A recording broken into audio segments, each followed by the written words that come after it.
Assalamu Walaikum. Hello friends, how are you? Welcome back to our new video.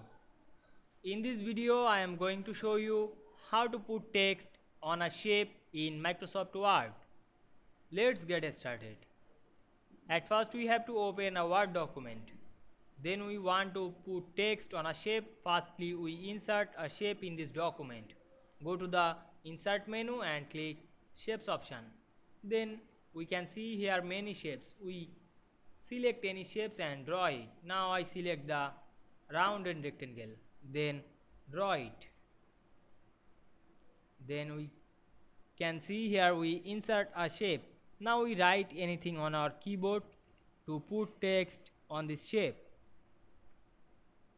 And you select this text or apply some another effect like bold, italic, underline, or increase the font size and decrease. Otherwise you apply this font color like white, black, etc.